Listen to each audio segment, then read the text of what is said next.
So today we have the second of the resurrection stories that we hear through the Easter season. And this story is from the Gospel of Luke. And you will, there are a few things. One, Tom, in John's Gospel, John says that Thomas doubted. In Luke and Mark, it says that they all doubted. So I actually like these versions better because everybody doubts. Thomas gets a bad rap because of John's Gospel, but everybody in Luke's Gospel and everybody in Mark's Gospel, all of them doubt. They even see Jesus in their midst, and they still doubt. Now, here's the challenge, though. We read that and we go, he's standing right in front of them. How do they not know? Like, how do they not understand? How do they not recognize him? And even when they do recognize him, how do they not realize that this is actually the resurrection taking place, just as Jesus says, just as I told you it would happen, it's happening. Don't doubt, don't be afraid.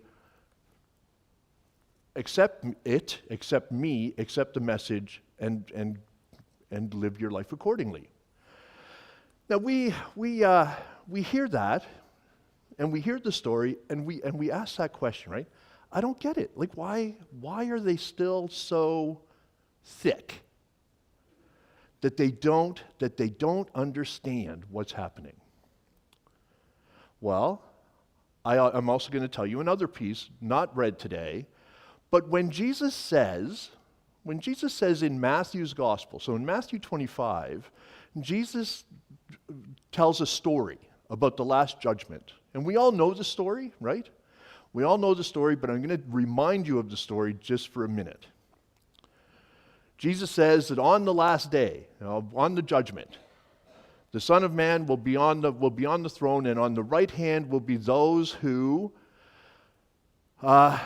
so when they saw him hungry, they fed him. When they saw him thirsty, they gave him to drink. When they saw him naked, they clothed him. And they go, when did we see you hungry and naked and clothed? Or unclothed? And on the other side, Jesus says, you saw me hungry and you didn't feed me. You saw me naked, you didn't clothe me. You saw me thirsty. You saw me in prison, you didn't visit me. And they say, when did we see you hungry and naked and thirsty and in prison? And to both groups, Jesus says, as much as you did this to the least of my children, my followers, God's children, however you want to read that passage, you did it unto me. Now, here's the thing. I believe that. I believe that with all of my heart. I believe, and so if you had been at the Bible study, you would have heard me say that I think that Jesus is being absolutely literal in that. That the person that stands in front of you, the person who stands in front of me, no matter who they are, is Jesus in person in your midst. So a story came to me this week, and so this happened this week, and I am astounded and ashamed at this story. On Tuesday, at the lunch, a young man came in.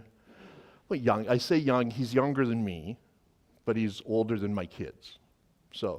But anyway, he came into the center, and I knew that he had been having some struggles. He's living on the edge. Actually, right now he's living rough. He came in, and as I do all the time, I said, so how's it going? And he said, well, it's not going great today. He's waiting for surgery.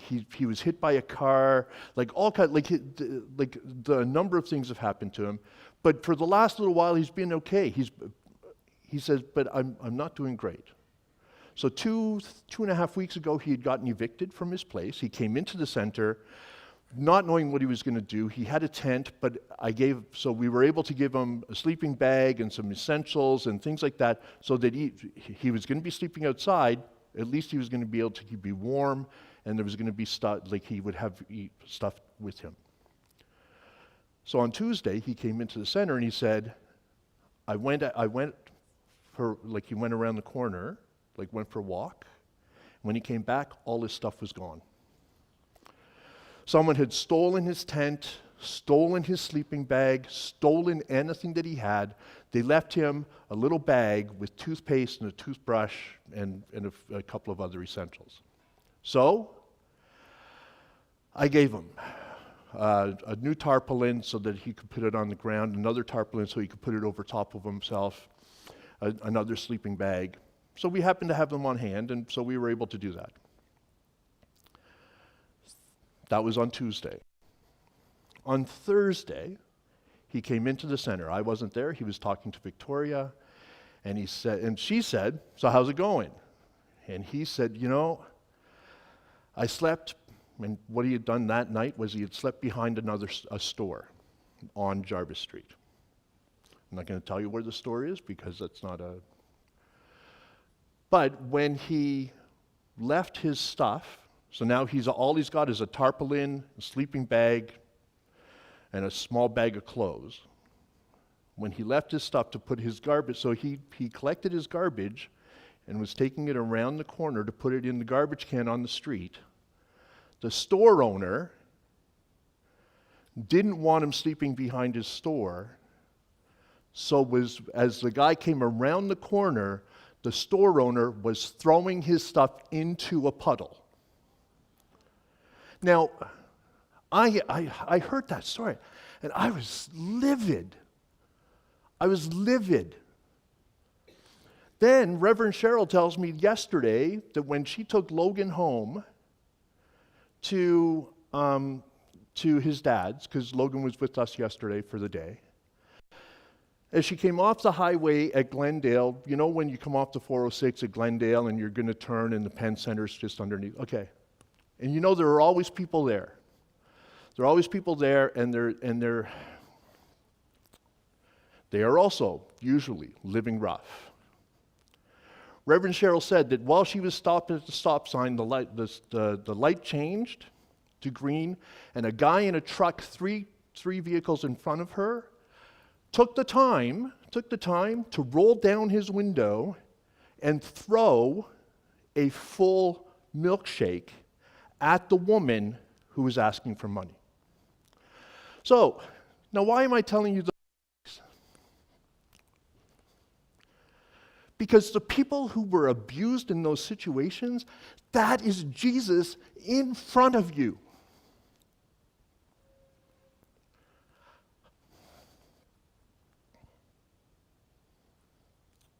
How do we do that?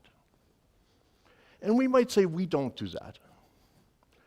But how do I talked about the guy in front of the dollar store last week. I talked about the guy who's there and all his possessions are in the corner. I have walked by him. Just walked by. Now sometimes when I'm thinking about it, I'll stop and I'll talk to him. Sometimes I'll stop and I'll even give him $5 or whatever. But other times I just walk by. I don't even notice him.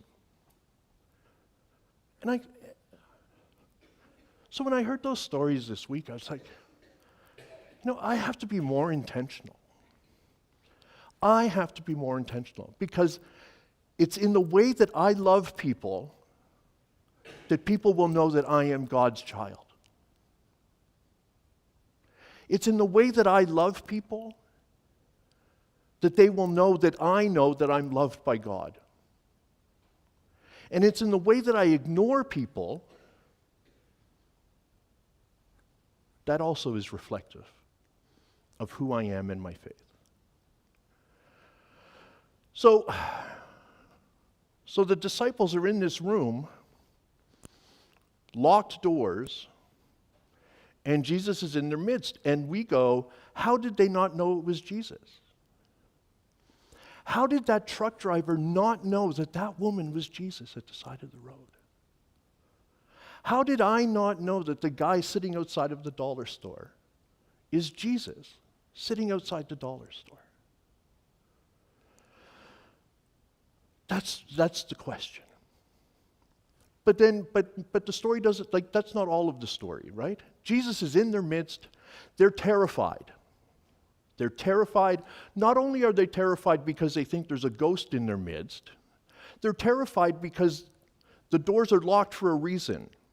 There are people outside of those doors who are looking for them because they are followers of Jesus who was crucified for sedition.